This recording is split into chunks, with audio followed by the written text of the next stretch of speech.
Okay, before we start our discussion, can you please stand up and let us pray? Miss Connie, can you please pray? Let's bow our heads and Lord, thank you for this day, and thank you for our blessing, and Lord, for the rest of the day. Amen. Amen. Okay, how are you today, class? Very well. Okay, when I ask you how are you today, you're going to sing, I am very fine, very, very fine. Hello there, how are you today? Did you get it? Yes. Okay, how are you today, class? I am very fine, very, very fine. Hello there, how are you today? Okay, I am glad that all of you are fine and good today. Now, before we sit down, do you want to feel energized? Yes! Okay, we prepared here a video, and what you're going to do is to follow the step.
Before you sit down, please pick up those pieces of paper under your chairs and arrange your chairs properly. Now, we have lesson rules. Can you please read? Lower your voice. Increase your goal. Search your goal. Ease your mind. Engage in class. Never leave your notes blank. Okay, do you understand our classroom rules? Yes. Okay, to know if there's an absent, Ralph, there's an absent for today? No, sir. Okay, I am glad that all of you are here today. So, please give yourself 10 claps.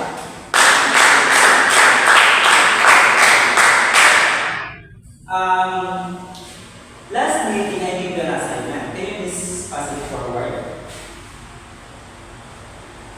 Okay. Last meeting, we discussed all about Ralph. What is it again? Learner-centered lesson plan. Okay. Learner-centered lesson plan. Miss Connie, what is in the learner-centered lesson plan? Learner-centered lesson plan will focus on the student. Okay, very good. It seems that all of you are understand our lesson yesterday.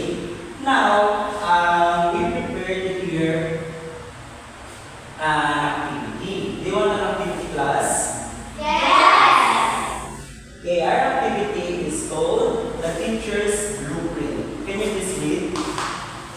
Look closely at the short descriptions and the scrambled letters.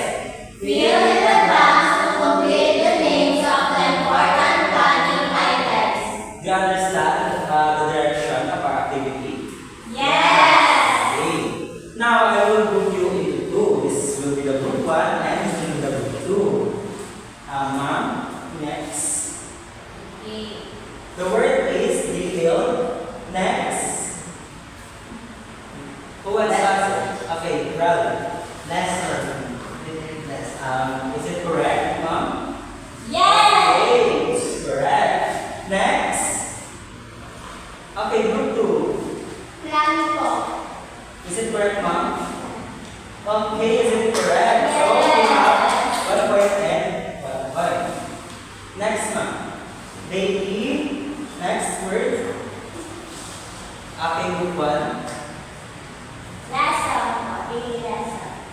Okay, is it correct?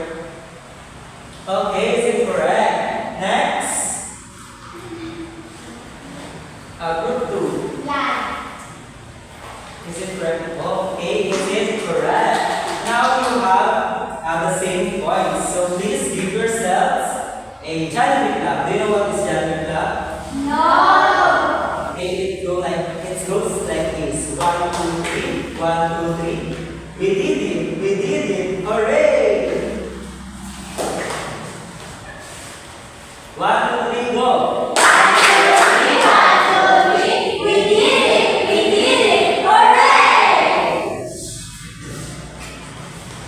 Okay, do you enjoy our activity? Yes. Now, our activity is connected to our topic. What is our topic today? Can you please read?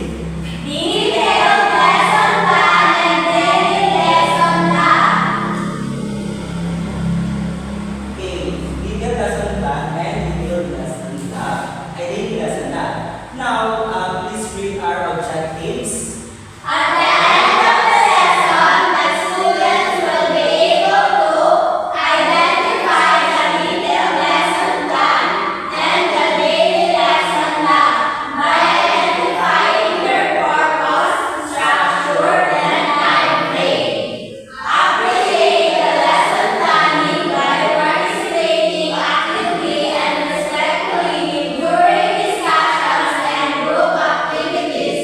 And the learners will create a short written output that demonstrates their understanding of either the detailed lesson plan or the daily lesson lab. Did you understand our objectives? Yes! Okay. Now, what is detailed lesson plan? Can you please read, ma'am? Detailed lesson plan is a comprehensive instruction manual that outlines specific objectives, teaching methods, activities, assessments, and evaluation for a lesson. It serves as a guide for educators to deliver structured and goal-oriented lessons effectively. Okay, thank you.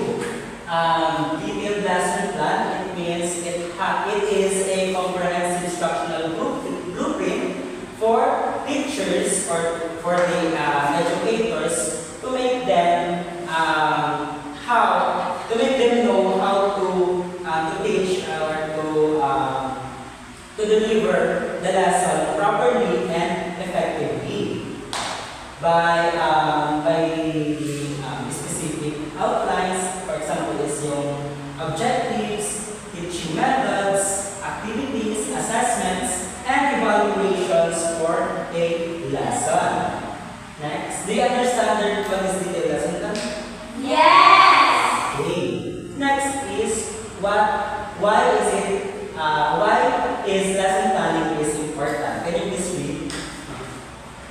Lesson planning is essential as it provides a roadmap for educators catering to learning objectives and guiding instructional strategies.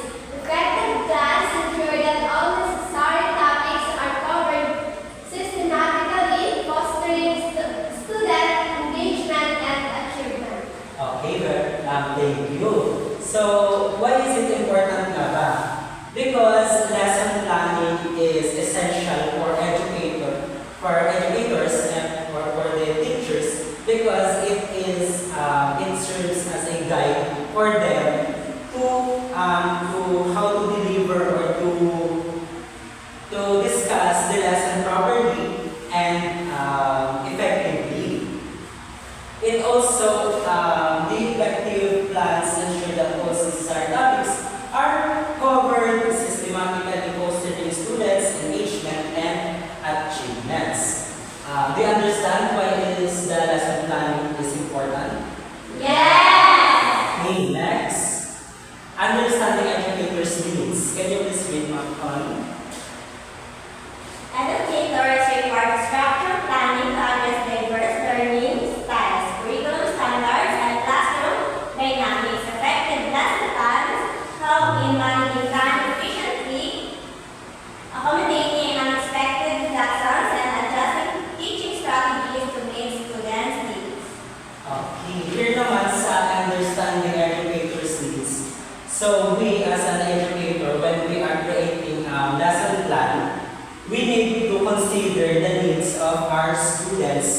Especially, there are diverse learning styles in a classroom settings.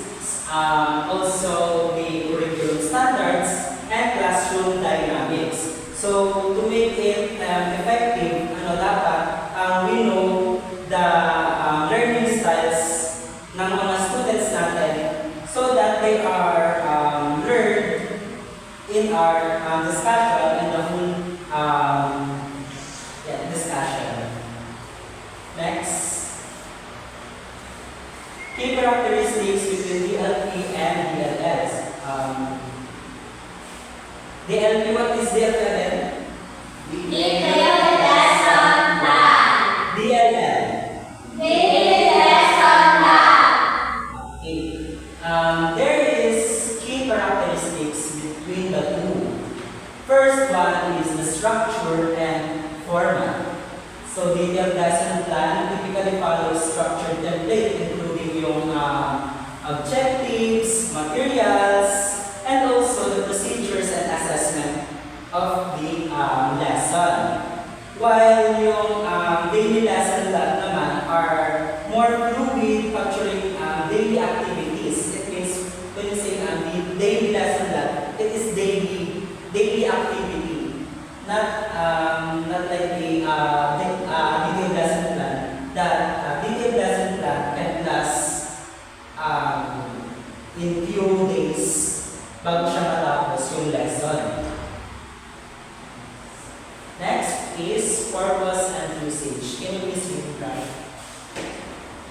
Detailed lesson plans are designed to provide comprehensive guidance for teaching specific lessons over time, while daily lesson plans serve primarily as a record-keeping tool for day-to-day instruction, exactly what has been taught and any adjustment needed. Okay, just like what I've said before earlier, that daily lesson plan it provides comprehensive guidance for teaching specific lesson over time. When yung DLL naman, it serves as primarily a record-keeping tools for day-to-day. Kasi nga siya ay day-to-day instruction reflecting what has been taught and in adjustment made. Next is scope of content. Can you please read? Scope of content. Detailed lesson plans encompass broader learning objectives, assessments, and detailed descriptions of instructional strategies. Daily lesson labs focus on the day's activities, addressing immediate lesson execution and student engagement. And thank you. So detailed lesson plan is a broader learning objectives because it has na yung mga assessment, mga activities, yung mga detailed descriptions ng instructional strategies ay nandun na sa detailed lesson plan. When the detailed lesson plan, it focuses only the daily activity. Next is time frame consideration. So DLPs are typically created for single lessons or units that span multiple days. Like what I said earlier, so DLP are typically created for single lessons, pero it can last until multiple days. Not just like the DLL na it has a completed on a daily basis lang.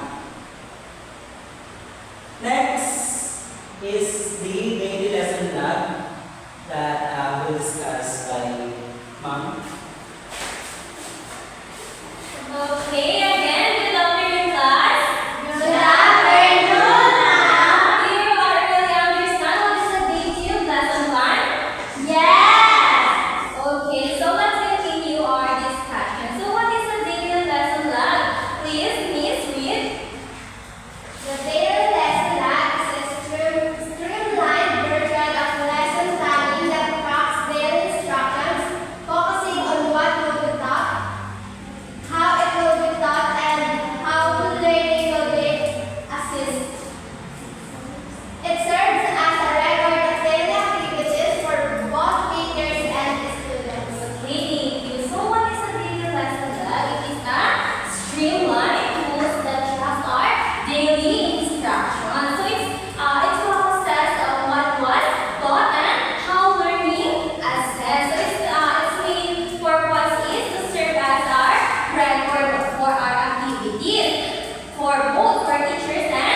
Okay, so for our assessment, for our assignment, so please get your notebook and come your assignment.